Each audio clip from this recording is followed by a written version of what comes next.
आपको क्या लगता है कि नून लीग के पास क्या ऑप्शन है? इन्होंने 2 कमेटियां भी बना दी हैं, उन 2 कमेटियों के 2 सरबराह भी बना दिए हैं, अब उसके ऊपर भी एक सरबराह बना दिया है। अगर इनकी अगर आप बातें सुने और हरकतें सुने तो ऐसा लगता है ये खुद इंतशार का शिकार है। कोई लीगल ऑप्शन है इनके पास जिसको ये कर सकते हैं? अरीना, कुछ तो है ना जिसकी पर्दादारी है। अगर इतनी परेशानी ना हो तो ये अदालतों की तरफ रुख करते फिरे। शहबाज शरीफ ने हमजा शरीफ को स्पेशल टास्क दे दिया। मुझे ये बताइएगा, डिले का मकसद क्या? मुज़ाकरात हो सकते हैं सिद्दीक साजिद साहब? आज जो वफाकी काबीना का इजलास हुआ है, इस इशू के ऊपर जो है वो डिस्कशन हुई है, और चूंकि उनका इस्तीफा आजम नजीर तारड़ का वो नामंजूर कर दिया गया था, तो आज वो भी काबीना में शामिल हुए और वो तमाम लीगल ऑप्शंस जो कि बरूए कार लाए जा सकते हैं और ये लाएंगे। आज इमरान खान साहब ने एक ट्वीट किया। उन्होंने अस्करी क़यादत को एक तो मुबारकबाद दी और इसके साथ साथ उन्होंने ये कहा कि 8 माह से जो एक फुकदान था एतमाद का, उम्मीद करते हैं कि वो भी खत्म हो जाएगा। आजम नजीर तारड़ साहब हैं, उनका इस्तीफा नामंजूर कर दिया गया। ये जो लाहौर में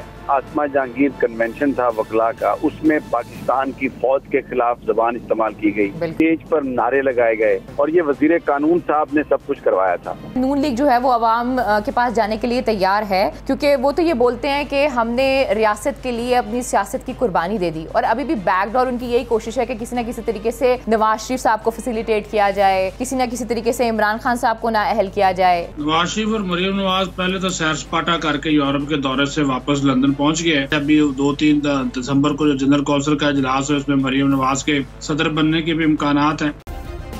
सब्सक्राइब करें और बेल दबाएं ताकि कोई खबर रह न जाए।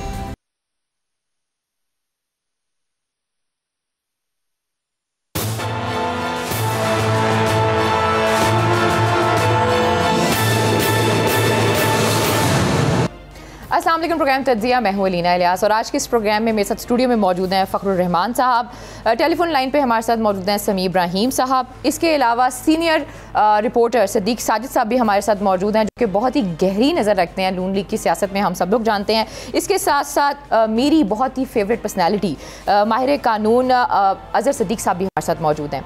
अब से कुछ देर पहले हमने ये देखा कि बिलावल भुट्टो ज़रदारी साहब जो थे वो यौम तासीस मना रहे थे। कल भी हमने देखा जब चेंज ऑफ कमांड थी तो उनका जो चेहरा था वो काफ़ी हमें उदास नज़र आया। आज उन्होंने 2 से 3 बड़ी अहम बातें की। उन्होंने कहा जी जो मुल्क है वो तोड़ने की सियासत की तरफ जो है वो जा रहा है, यानी कि मुल्क को तोड़ने की सियासत की जा रही है। इसके साथ साथ एक चीज़ जो हमने और भी देखी, आज़म तारड़ साहब, हम सबको पता है कि आज़म तारड़ साहब क्यों गए, क्या वजह थी। अब उनकी वापसी भी हो गई है, अब 2 कमेटियां भी बना दी गई हैं, उन 2 कमेटियों को देखा भी जा रहा है, लेकिन उसकी जो सरबराही कर रहे हैं वो इसहाक डार साहब कर रहे हैं। तो हमें ऐसा लगता है कि नून लीग के पास या पीडीएम के पास कुछ ऐसी खास ऑप्शंस नज़र नहीं आ रही, इंतशार नज़र आ रहा है, परेशानी नज़र आ रही है। कुछ इस पर ही बात ही करेंगे, लेकिन सबसे पहले मैं आप सबकी इजाज़त से समी इब्राहिम साहब से पूछना चाहूँगी। वो आज मौजूद थे लाहौर में, फिर कुछ तस्वीरें भी आई उनकी वज़ीर आला पंजाब के साथ। क्या समी साहब, क्या किस तरफ जा रही है तहरीक इंसाफ की जो पॉलिटिक्स है? क्योंकि अब से कुछ देर पहले जो है वो जो स्पीकर साहब हैं उन्होंने भी एक बात की है। उन्होंने कहा है कि कल बड़ी अहम मुलाकात होगी वज़ीर आला पंजाब की और इमरान खान साहब की, और उसमें बहुत अहम फैसले जो हैं वो लिए जाएंगे। लेकिन इसके साथ उन्होंने ये भी बात की है कि जो असम्बली तोड़ने की बात है, उन्हें तहलील करने की बात है, उस पर वो कायम है। तो कब तक आप देखते हैं ये जो असम्बलियाँ हैं वो तोड़ी जा सकती हैं? देखिए, बिल्कुल ये सही कहा सप्तान साहब ने। आज सप्तान साहब की अपनी वज़ीर आला पंजाब से बड़ी अहम मुलाकात हुई, उसमें राजा बशारत भी थे। अब कल जो है, जैसा आपने कहा, परवेज इलाही साहब की मुलाकात होगी इमरान खान साहब से, उसमें मोनस इलाही साहब भी होंगे, तो फैसले उसमें किए जाएंगे, सलाह भी उसमें, मशवरा भी होगा। ये बात तो असूली तौर पर परवेज इलाही साहब, इमरान खान, ये सब ये तय कर चुके हैं कि असम्बलीज डिसॉल्व की जाएंगी। सिर्फ इस वक्त मसला और सवाल एक ही है कि उसका वक्त क्या हो, तरीक़ाकार उसका क्या हो, उसकी अनाउंसमेंट कैसे की जाए। कुछ जो लोग हैं पीटीआई के, उनका ये कहना है कि इसका ऐलान बाकायदा तौर पर असम्बली डिसोल्यूशन हैं, जब वज़राए आला की तरफ से असम्बलियाँ डिसॉल्व की जाएँ तो उसका ऐलान एक बड़े जलसे में खान साहब करें। फिर इसके अलावा ये भी एक सवाल है जिस पर गौर किया जा रहा है कि अभी जो इस्टेब्लिशमेंट में जो रिजीम चेंज है, जो एक अगरचे रूटीन का अमल है, लेकिन बहरहाल जब आर्मी के नए सरबराह आते हैं तो उन्हें कुछ टाइम लगता है अपनी चीज़ों को उस हिसाब से चलाने के लिए, जो भी तब्दीलियां उन्होंने करनी हो। एक सोच ये भी है कि उन्हें थोड़ा टाइम दिया जाए 2-3 हफ्ते इसमें, ताकि वो एवरीथिंग इज इन प्लेस जब हो तो फिर उसके बाद ये पॉलिटिकल शुरू किया जाए प्रोसेस। और आपको पता भी है कि आज आर्मी चीफ की सदर से भी मुलाकात हुई है, वज़ीर आज़म से भी, ये आज उनका पहला दिन था ऑफिस में। तो ये जो मुलाकातें हैं ये बज़ाहिर रूटीन की होंगी, लेकिन डेफिनेटली इसमें वो जो अहम मामलात हैं पाकिस्तान को जो दरपेश हैं उन पर भी बातचीत हुई होगी। तो अगले जो चंद दिन हैं वो बहुत अहम है, कल का दिन भी बहुत अहम है और उसमें फैसले लिए जाएंगे। ये फैसला किया जाएगा कि इसकी अनाउंसमेंट कैसे की जाए और कब हो। तो it's very very interesting to see. लेकिन जो मैंने आज हमारी चौधरी परवेज़ इलाही साहब से मुलाकात भी हुई एक और हवाले से, आज उन्होंने एक बहुत बड़ा कदम उठाया। उसमें असूली तौर पर उन्होंने, ये मैं जिक्र कर देता हूँ इसका, असूली तौर पर उन्होंने बिल्कुल बाकायदा तौर पर उन्होंने मंजूर कर दिया फेज़ 2 जो पिंडी में जो हाउसिंग सोसाइटी है जर्नलिस्टों की, और उसमें बहुत सारे जो हमारे जर्नलिस्ट साथी हैं, क्योंकि ये बहुत बड़ी एक सोसाइटी वो बना रहे हैं और अगले 2-3 दिनों में इसको फाइनल करेंगे। इसमें प्रेस क्लब के जो सदर हैं अनवर रजा साहब और जो हाउसिंग सोसाइटी के जो सदर हैं राना ताहिर साहब, उनकी बड़ी काविशें हैं और ये बहुत बड़ा आज उन्होंने फैसला किया। तो मैं भी वहाँ पर मौजूद था उनके साथ और भी मौज़ूआत पर गुफ्तगू हुई। तो एक चीज़ जो है कि इमरान खान और चौधरी परवेज़ इलाही और मोनस इलाही ये सारे एक पेज पे हैं, एक सेकंड भी कोई आगे पीछे नहीं होगा, एक दूसरे की बात सुन रहे हैं, एक दूसरे के साथ मिलकर। और परवेज़ इलाही साहब बड़े मुतमईन थे और बड़े बिल्कुल जो सियासी मुकाबला है उसके लिए वो तैयार हैं और पीटीआई के साथ बहुत इस वक्त एक हार्मनी है। तो लुक्स लाइक कि things will be sorted out in a very amicable way by tomorrow. अच्छा अज़ीज़ साहब, मैं आपकी तरफ आऊँगी। मुझे ये बताइएगा कि आपको क्या लगता है कि नून लीग के पास क्या ऑप्शन है?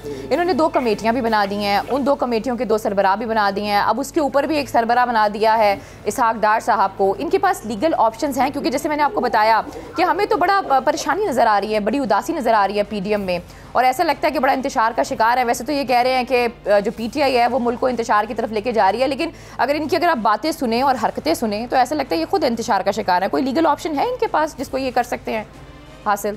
अलीना, कुछ तो है ना जिसकी पर्दादारी है। अगर इतनी परेशानी ना हो तो ये अदालतों की तरफ रुख करते फिरे, ये इसको स्पेशल टास्क देते फिरे। यानी शहबाज शरीफ ने हमजा शरीफ को स्पेशल टास्क दे दिया और मैंने इस सारे काम का नाम है, मैं आपके प्रोग्राम में नाम दे रहा हूं, ऑपरेशन रजीम चेंज 2। इसको इतना इजी नहीं लेना चाहिए इस बात को। फील्डिंग सेट कर दी है, बंदे उन्होंने मैनेज कर लिए हैं, यानी मुराद ये है कि पैसा उसी तरह इंडक्ट हो चुका है। और क्या होगा पहले मैं बताता हूँ, फिर लीगल ऑप्शन आपके सामने रख देता हूँ। इस वक्त 186 के करीब वोट चाहिए होंगे उन्हें। सादा अगर नो कॉन्फिडेंस लाते हैं वो अलग बात है, आनी नहीं, चूंकि पंजाब असेंबली का इजलास चल रहा है। आर्टिकल 67 और 127 बड़ा क्लियर है। रूल्स ऑफ जो अपना प्रोसीजर है उसके मुताबिक जब असेंबली का गौर काम हो रहा हो तो वोट ऑफ नो कॉन्फिडेंस आ नहीं सकती है, वोट ऑफ कॉन्फिडेंस भी नहीं आ सकती है। इस मामले को इसको चैलेंज कर, जो इनके अपने बनाए हुए रूल्स हैं, इनको चैलेंज करने की तैयारी भी उन्होंने शुरू कर दी और टास्क भी दे दिया है। अब उन्होंने आगे क्या करना है कि वो बुनियादी तौर पर ये काम कर रहे हैं कि इमरान खान साहब ने साथ कहा ना कि असेंबलियों से इस्तीफे दे देने हैं, तो उनमें से कईयों पे काम ये कर रहे हैं कि आप इस्तीफे दे दें, यानी पाकिस्तान तहरीक इंसाफ या पाकिस्तान मुस्लिम लीग काफ में से इस्तीफे दिलवाए जाएंगे ताकि तादाद कम हो। तादाद कम हो, ये कल होना या ना होना एक अलहदा बात है, ये एक मैं लॉजिकल बात आपके साथ। ऑपरेशन रजीम चेंज 2 मैं इसीलिए कह रहा हूँ कि उस पर काम हो रहा है। दूसरी तरफ जो काम उन्होंने वो देखना है वो है कि इनके 15 के करीब जो MPs हैं उनकी रुकनीत मुअत्तल है, वो आकर वोट नहीं डाल सकते। वो उसके लिए पंजाब लाहौर हाई कोर्ट पहुंचे, मुतफरक दरखास्त दी कि वो दरखास्त सुनी जाए और कोशिश ये करेंगे कि उनको वोट डालने से जो रोकने का ऑर्डर है, हालांकि लाहौर हाई कोर्ट का तो इख्तियार नहीं है। आपके पास लेटेस्ट जजमेंट जो मौजूद है वोट ऑफ नो कॉन्फिडेंस की है कि जिसमें बड़ी वजाहत के साथ कह दिया कि यानी और कई मामलात में आकर कि सुप्रीम कोर्ट असेंबली के मामलात में मुदाखलत नहीं कर सकती है। वोट ऑफ कॉन्फिडेंस में तो वो एक अलहदा मामला लिया ना कि स्पीकर को इख्तियार नहीं था। जिस स्पीकर को इख्तियार है मुअत्तल करने का और ये फैसला करना है इन हाउस। आर्टिकल 69 बड़ा क्लियर है, लेकिन वो कोशिश कर रहे हैं कि हम राज, हम ख्याल, वो लोग ढूंढे जा सकें जो इस मामले को आगे लेके जा रहे हैं। गवर्नर वाला मामला भी उनके हाथ से निकल चुका है, लेकिन उस पर भी काम कर रहे हैं गवर्नर राज के हवाले से। इस वक्त फोकस जो मेरी इतलात के मुताबिक है, बहुत परेशानी है। उन्हें पता है कि ये अगर ये दो असेंबलियां तहलील हो गई तो बड़ी, और ये पाकिस्तान तहरीक इंसाफ को भी ये सोचना है कि जितना डिले करेंगे उतना टाइम मिलेगा कुछ चीज़ों को सेट होने के लिए। हम अगर इसमें सोच में रह गए कि नेशनल असेंबली डिसॉल्व होती है या नहीं होती, वो बात की बातें हैं। दो असेंबलियां जब डिसॉल्व हो जाएंगी तो दो असेंबलियों में आप अक्सरियत लेकर, और इलेक्शन कमीशन ने एक और काम खतरनाक किया है। इलेक्शन कमीशन ने अप्रैल के अंदर बल्दियाती इलेक्शन का ऐलान कर दिया। इससे नजर आ रहा है कि इलेक्शन कमीशन आज भी पीडीएम के साथ चल रहा है और उसका मकसद वही है कि उन्हीं के एजेंडे को पूरा किया जाए। तो यहाँ दो असेंबली अगर आप तहलील कर देंगे तो आप इलेक्शन करवाएं। इलेक्शन तो मैं तो पिछले मार्च से कह रहा हूं कि अप्रैल तक एक्सपेक्टेड है। इलेक्शन करा के दो असेंबलियां जब बड़ी तकरीबन 450 के करीब सीटें ये आ जाएंगी, और नेशनल असेंबली में आपके पास पड़ी हुई हैं सीटें, वो इस्तीफे दिए हुए हैं, वो इस्तीफे मंजूर करवाने के हवाले से आप एक और काम साथ करें। कल जब आप असेंबलियां डिसॉल्व करेंगे तो केयर टेकर सेट करवाना है लीडर ऑफ द हाउस के साथ और अपोजिशन यानी वजीर आला और अपोजिशन लीडर की मुशावरत के साथ। कौमी असेंबली में तो अपोजिशन लीडर इनका है नहीं, तो इन्हें यह भी सोचना पड़ेगा कि कौमी असेंबली के अंदर कुछ लोग इनके अपने हैं बाय डिजाइन के, और कोई कुछ नहीं काम करेंगे, वहां भेजें, यानी 22-23 के करीब भेजें, अक्सरियत इनकी आ जाएगी और इनके पास अपोजिशन लीडर इनका अपना होगा। कल असेंबलियां वो भी डिसॉल्व होती हैं तो फिर केयर टेकर सेटअप में इनकी से होगी। अभी फिलहाल इनके नहीं है, 67% के करीब अगर इस्तीफे भी दे दें, दोनों असेंबलियां डिसॉल्व भी कर दे, तो इन हालात के अंदर मैं वैसे इस पे काम कर रहा हूँ। मैं गवर्नर, वजीर आजम, गवर्नर और सदर, वजीर आजम, चारों गवर्नर, चारों वज़ीर उनको मैं लिख रहा हूँ कि इन हालात के अंदर जो नजर आ रहा है आप कोई वाया मैकेनिज्म निकालें, को वाया ऐसा नहीं निकालें कि जिससे सारा मामला अफवाह तकसीम से हल हो, जल्दी इलेक्शन करवाए जाएं ताकि मुल्क जो है ये जो इस वक्त इकोनॉमिक क्रंच चल रहा है या बाकी मामला चल रहे हैं उससे आगे चल सके। अच्छा फ़खर साहब, जो अभी अज़हर साहब ने बात की है, इन्होंने कहा कि बेसिकली डिले नहीं करना चाहिए, फ़ौरन कर दें। अगर आपने असेंबलियां तहलील करनी है तो आप जल्दी कर दें, लेकिन जो ये ऑपरेशन रजीम चेंज 2 है, जो अभी नई सारी सेटअप हुआ है, सारी चीज़ें हमारे सामने आई हैं, वो भी समी साहब ने भी थोड़ा कहा कि थोड़ा वक्त और सारी चीज़ें होनी चाहिए। आपको क्या लगता है, वक्त देना चाहिए या फ़ौरन तहलील कर देनी चाहिए? देखें, एक चीज़ तो आप अप्रिशिएट करेंगी कि पिछले 7-8 महीने के अंदर जो सियासत का रुख जो है वो कौन मुतय्यन कर रहा है, वो इमरान खान ही मुतय्यन कर रहे हैं। वो एक फ़ैसला करते हैं, वफाकी हुकूमत जो है वो मुतहरिक हो जाती है, वो दूसरा फ़ैसला करते हैं, वफाकी हुकूमत मुतहरिक हो जाती है। रावलपिंडी के जलसे में उन्होंने असम्बलियों का बयान दिया, उनको तहरील करने का, सारी सियासत जो थी वो उस महवर के इर्द गिर्द घूमनी शुरू हो गई। डेरे जो हैं वो लाहौर में लगने शुरू हो गए। और इस वक्त आप देखें कि जो सबसे इम्पोर्टेंट बात यह है कि एक पावर प्लग जो है वो कहीं से खींच दिया गया है, लोड शेडिंग हो गई है, गुप अंधेरा है। जैसे मुझे इस वक्त स्टूडियो में भी बैकग्राउंड में गुप अंधेरा नज़र आ रहा है।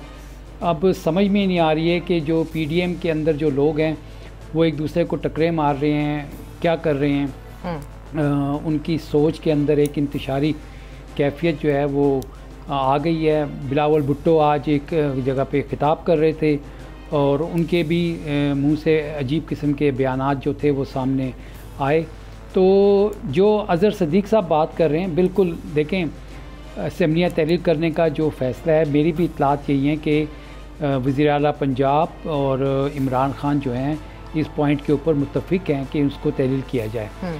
अब जो इस वक्त आइनी बातें जो हैं वो उलझाने की कोशिश की जा रही हैं, वो वफाकी हुकूमत की तरफ से ये बातें सामने लाई जा रही हैं। हालांकि जो वज़ीर आला पंजाब हैं वो आइन के तहत जब चाहें असम्बलियों की डिसोल्यूशन की समरी जो है गवर्नर को भेज सकते हैं, और इसी तरह से केपीके में भी है। तो मकसद ये नज़र आ रहा है कि मुझे लगता ये है कि जब से एक अहम तकरीर हुई है, इमरान खान जो हैं वो लिटमस टेस्ट जो है वो करना चाह रहे हैं कि जिस तरह से माजी में आपने देखा था कि पंजाब में हुकूमत पीटीआई की थी और फिर 20 लोगों को पीटीआई से ख़रीदो फ़रोख्त करके वहाँ पे भी हुकूमत तब्दील की गई थी। तो वो अमल जो था वो लोगों को पैसे देकर ख़रीदा गया था। अब जो अमल है उसमें सुप्रीम कोर्ट का फ़ैसला आ चुका है। तो बज़ाहिर ये लोगों को तोड़ना या उनको वोट देने से रोकने का काम जो था वो अब नहीं होना चाहिए। और किसी भी किस्म का जो भी हरबा ये PDM की हुकूमत या लोग इख्तियार करेंगे वो काउंटर प्रोडक्टिव होगा। यहाँ पे इमरान खान की मुस्तकबिल की सियासत पर सवालिया निशान है। आया वो इस तरह करके अपनी सियासत को डुबोने जा रहे हैं या वो इसके जो भी असरात आएंगे वो ख़ुद भुगतेंगे। लेकिन अगर जो वफाकी हुकूमत का मौक़िफ़ आप देखें या PDM का देखें, कल तक ये लोग मार्च कर रहे थे, ये कह रहे थे कि हम इस्तीफ़े मुँह पे दे के मारेंगे और असम्बलियों से बाहर आ जाएंगे। तो उस वक़्त इनको जमहूरियत और या मुल्क के अंदर माशी इस्तेकाम के हवाले से कोई ख़तरात जो थे वो नज़र नहीं आ रहे थे। आज इनके हाथों से सियासत निकल चुकी है तो इसलिए बौखलाहट का शिकार हैं और यही बौखलाहट जो है इसमें ये मज़ीद अब ब्लंडर्स करने। चलिए हम देखते हैं साजिद साहब से पूछते हैं कि कितनी बौखलाहट है PDM में। मुझे ये बताइएगा डिले का मकसद क्या मुज़ाकरात हो सकते हैं साजिद साहब?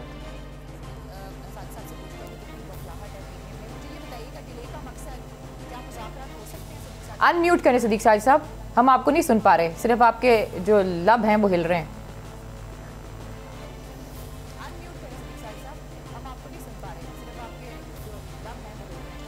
जी मैं आपसे ये कह रहा था कि आज जो वफाकी काबीना का इजलास हुआ है उस वफाकी काबीना के इजलास में भी इस इशू के ऊपर जो है वो डिस्कशन हुई है।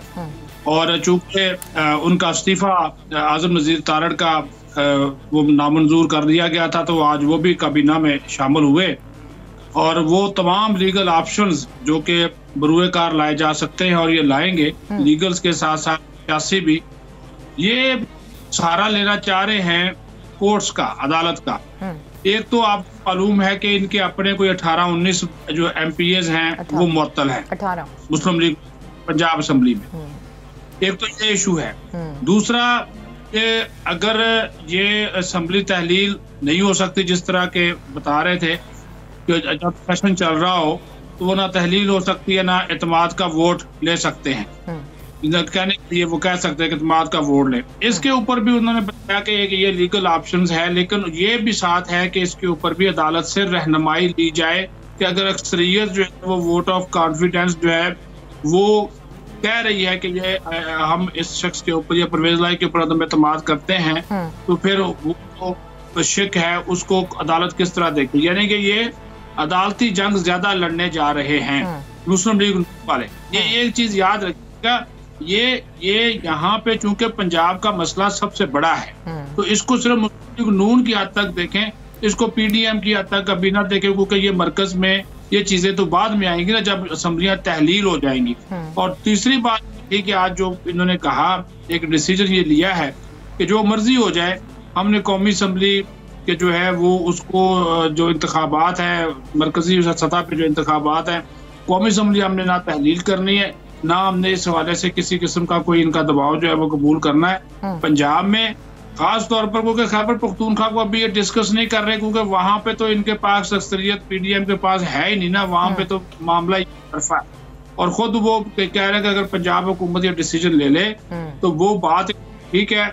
जो अभी ये अजहर सदीक साहब बात कर रहे थे कि ये ज्यादातर जो आज कैबिनेट में भी डिस्कस हुआ है इन ऑप्शंस के ऊपर ज्यादा गौर कर रहे हैं अलीना कि अदालतों में जाया जाए, अदालतों के जरिए जो है वो लिया जाए और मामले को लटकाया जाए। हाँ एक चीज और कि अगर CM जो है वो एडवाइस भेजता है गवर्नर को असेंबली जो डिसॉल्व करने की तो ये भी एक उन्होंने ऑप्शन डिस्कस किया है कि चूंकि वज़ार नून लीग का गवर्नर है बलीगुर रहमान तो वो रोके तो वो 48 में वो खुद ब खुद तहलील हो जाएगी, लेकिन कहते हैं जी वो इस दौरान खत लिख देगा, वो खतो किताबत शुरू कर देगा कि जनाब आपके अक्सरियत नहीं है या कोई और उसमें से कोई लीगल चीज निकाल लेगा। तो ये सारी चीज क्योंकि पंजाब जिसके पास पंजाब है उसके पास सेंटर है, ये सीधी सी बात है। और इनको ये भी अच्छे तरीके से मालूम है कि जो इस वक्त ये वेट ये कर रहे हैं कि इमरान खान जो है वो चाल कौन सी चलता है ताकि हम उसके मुताबिक वो अपनी स्ट्रेटजी बनाए। चलें सिद्दीक साहब, मुझे एक ब्रेक लेनी है। जब मैं ब्रेक से वापस आऊँगी 2 से 3 चीज़ें जो हैं डिस्कस हो रही हैं। एक तो कह रहे हैं जी NRO 2 का तहफ़्फ़ुज़, फिर नवाज शरीफ साहब की वापसी, फिर इसके अलावा वो लेवल प्लेइंग फील्ड, वही वाली बातें जो हैं वो दोबारा से शुरू हो गई हैं। मैं चाहूँगी आप इस पर भी बात कीजिएगा, लेकिन प्रोग्राम में वक्त तो एक छोटी सी ब्रेक का। Stay with us.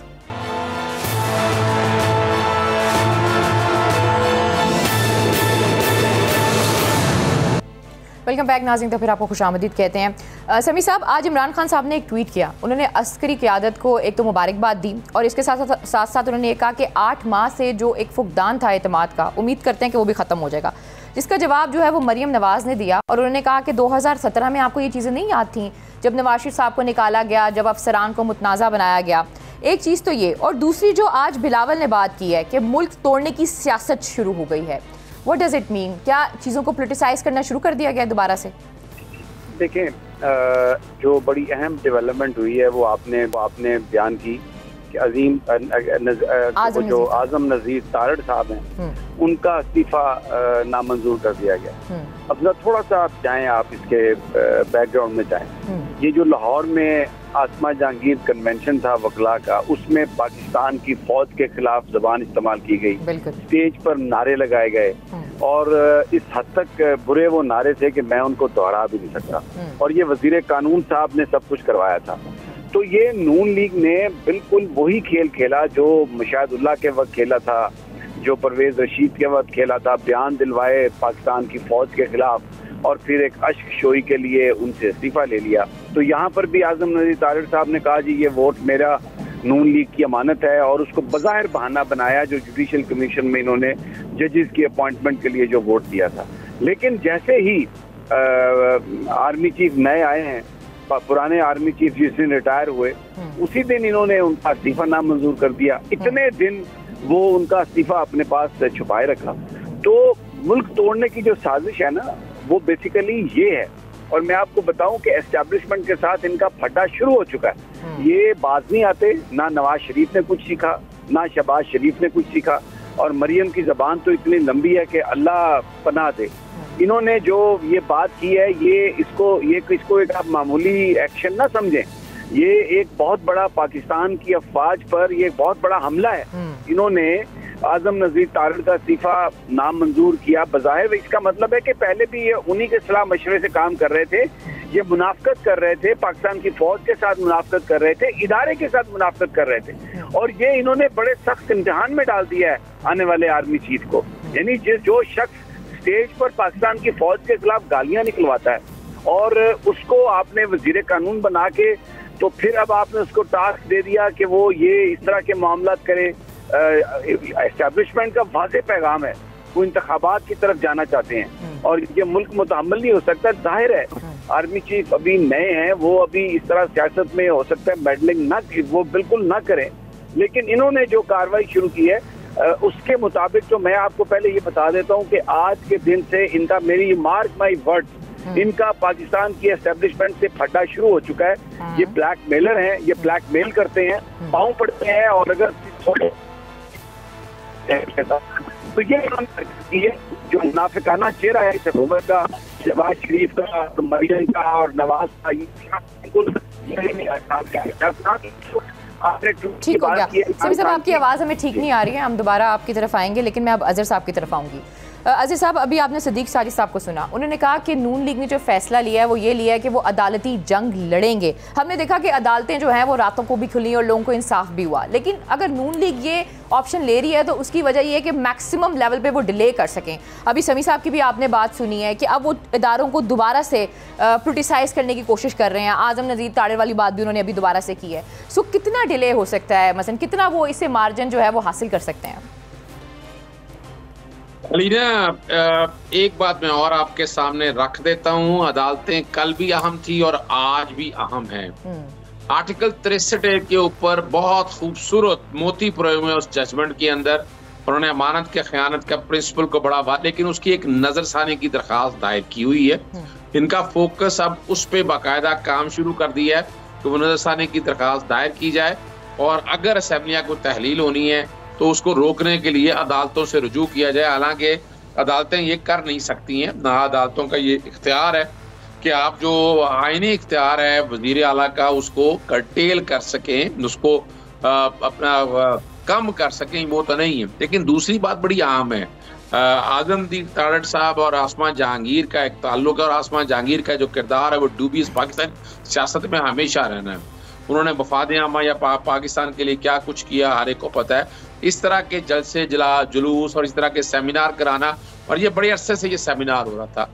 पहली दफा जो कि वजह थी कि उस वक्त फौज के मुखालिफ बयानिया चल रहा था, तो यानी ये देखा गया कि नहीं भी ये तो काम खराब हो रहा है, लेकिन क्या काम खराब हुआ। दूसरी दफा देखा जाए पाकिस्तान पीपल्स पार्टी में कम से कम एटलीस्ट मुस्तफा नवाज खोखर के हवाले से बात आई, उन्होंने इस्तीफा नहीं, यानी सिर्फ इस हद तक नहीं है, उन्होंने इस्तीफा दिला के सेनेटरशिप छुड़वा दी।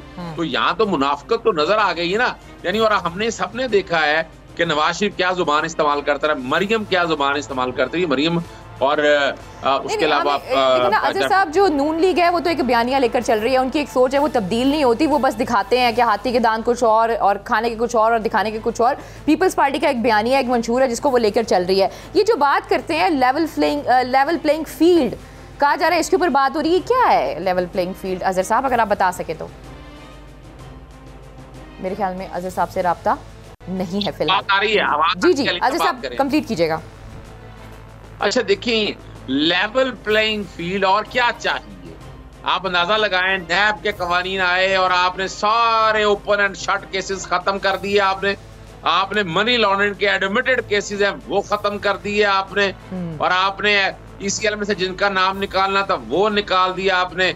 मरियम नवाज जो अपना एवन फील्ड में भी सिक्का बंद केस है, उसकी अभी तक अपील फाइल नहीं की है नैब ने। नैब का चेयरमैन अपना लगा के अपील फाइल नहीं की है अभी तक नैब ने। नीति बड़ी वाज़ेह है। और अभी आपने देखा गवर्नर पंजाब के हवाले से भी केस उन्होंने वो भी खत्म कर दिया। फिर आप आगे आ जाए, आप FIA में देखें। अच्छा साहब, sorry to cut you here, मुझे ब्रेक लेनी है, लेकिन आज एक और भी खबर आई है जिसमें इलेक्शन कमीशन की एक रिपोर्ट आई है, और उनका ये कहना है कि 7 से 8 महीने की जितनी भी कारकर्दगी है वो हुकूमत की ठीक नहीं है। मुझे लगता है हवाओं का रुख जो है वो बदल गया है। प्रोग्राम में वक्त एक छोटी सी ब्रेक का, स्टे विद अस।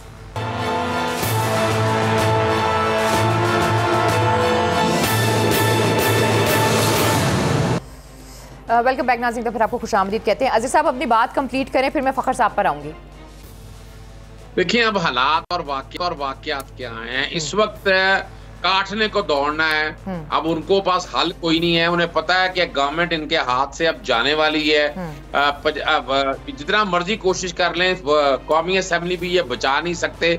डिपेंड ये कहता है कि पाकिस्तान तहरीक इंसाफ इतना बड़ा रिस्क लेती है, रिस्क लेगी तो ये लड़ाई में बहुत बेहतरी रहेगी। वरना इमरान खान साहब को जो ऑपरेशन अजीम चेंज 2 जो हो रहा है शुरू, उनमें किसी भी तरह इक़्तिदार में आने नहीं देना चाहते हैं। और ये जो अब अपना बिलावल भुट्टो भी सड़कों पे निकले हैं, मौलाना फजलुर रहमान, ये सारे अब इस नीयत से निकले हैं कि उन्होंने ये जितनी भी कौमी असेंबली बाकी रहता है ना टाइम, वो पूरा करना है, डिले किया जाए ताकि इमरान खान का बयानिया खत्म हो सके, वो लूट मार जो बाकी रह गई है वो खत्म हो सके। आपके सामने है, मिसाल के तौर मनी लॉन्ड्रिंग का केस ओपन एंड शट है, क्या उसकी कोई फाइल की FIA ने? जवाब है बड़ा सीधा सा, नहीं फाइल की है। कोई एक कारकर्दगी दिखा दे। डॉलर के तबाही कर दिया आपने, पेट्रोलियम की कीमतें आज पूरी दुनिया में सबसे महंगी आपके पास है, महंगाई आपसे कंट्रोल नहीं हो रही है, और इकोनॉमी आज अगर आप LC खोल दें तो ये तो $350 से ऊपर डॉलर चला जाना। कौन देखेगा इसको?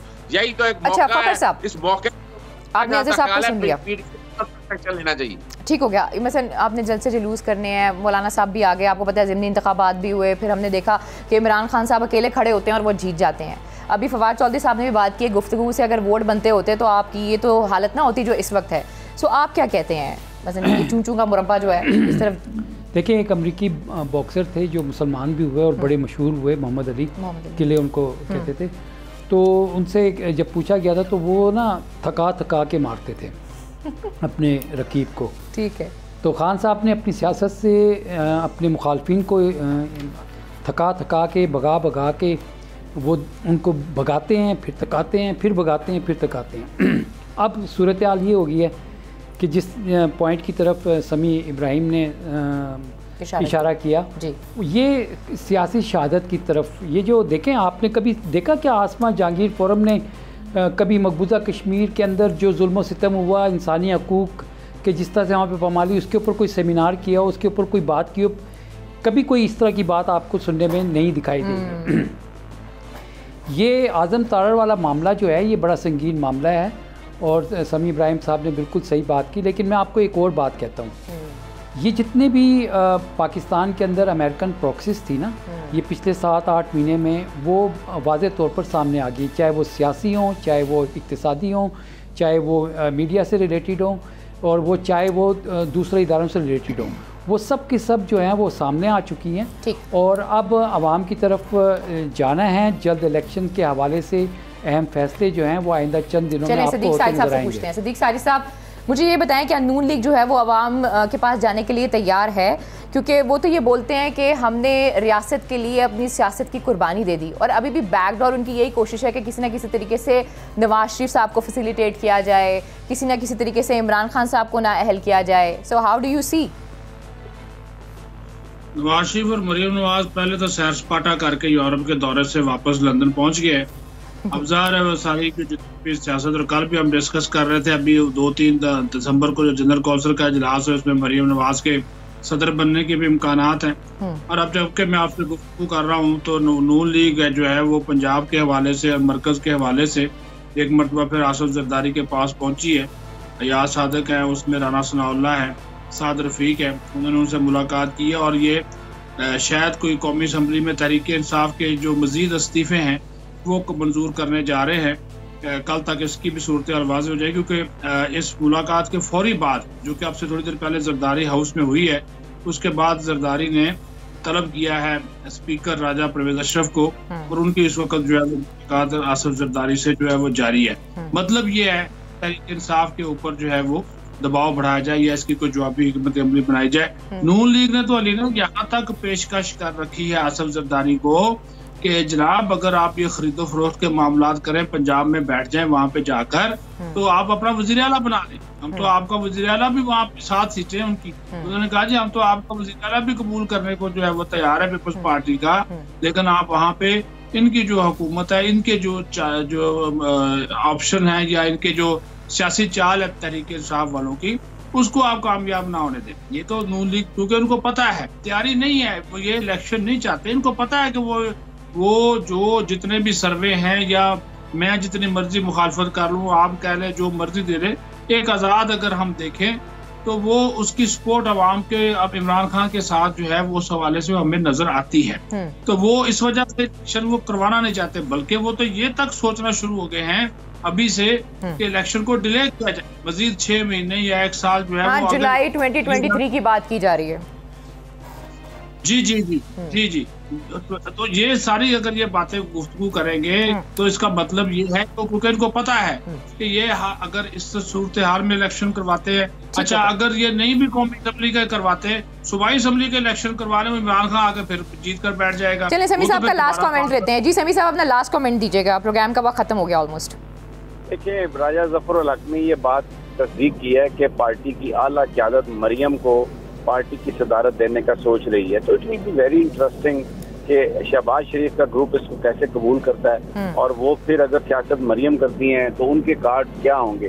तो ये बड़ा मुझे लगता है कि तहरीक इंसाफ को रोकते रोकते मुस्लिम लीग नून अपने ही जो मसाइल हैं, जो उसकी दलदल है, मसाइल की दलदल, उसमें ये फंसती चली जाएगी, और वेरी इंटरेस्टिंग टू सी कि कैसे चीज़ें अनफोल्ड होती हैं। बहुत बहुत शुक्रिया आप सबका। अब देखते हैं जो कल मुलाकात है वज़ीर आला पंजाब और इमरान खान साहब की, उसमें क्या अहम फैसले लिए जाते हैं, जल्द असम्बलियाँ तहलील की जाती हैं या 1 महीने या 2 महीने बाद की जाती हैं। Let the time decide. Program से मुझे इजाज़त दीजिए, अपना बहुत ख्याल रखिए, अल्लाह ने के पान।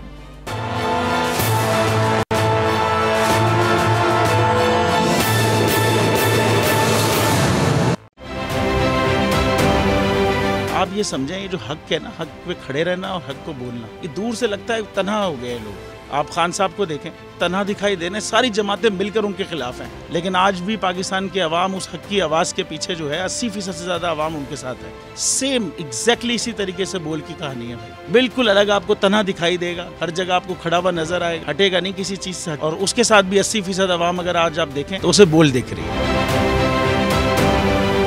जाली केस है ना, ये हम पे उस वक्त बनाए गए थे जब हुकूमत यही थी, इन्हीं लोगों की हुकूमत थी ना। और ये जाली केस, इनको मैं नहीं कह रहा इस केस को जाली केस, इनको पाकिस्तान में क्या पूरी दुनिया में एक ऐसा शिकायत कुंदा नहीं मिला, एक ऐसा कंप्लेनेंट नहीं मिला जिसने ये कहा हो कि हमारे साथ फ्रॉड हुआ है। तो ये खुद ही बन गए कंप्लेनेंट और ये खुद ही इन्होंने खुद ही इन्वेस्टिगेशन की, उसकी खुद ही तफ्तीश भी की, यानी कि कंप्लेनेंट भी है, इन्वेस्टिगेशन ऑफिसर भी है। और इन द एंड इन्होंने फिर उसके बावजूद ये कोर्ट में जमा कराया कि जी ये केस जाली केस था और इसमें किसी किस्म जो कुछ एग्जैक्ट कर रहा था सब लीगल। ये मेरी बात नहीं है, ये इनके इन्वेस्टिगेशन ऑफिसर की बात। सबसे ज्यादा व्यूज और सबसे ज्यादा रेटिंग के साथ बोल आज भी रहा नंबर 1 पर। सब्सक्राइब करें और बेल दबाएं ताकि कोई खबर रह न जाए।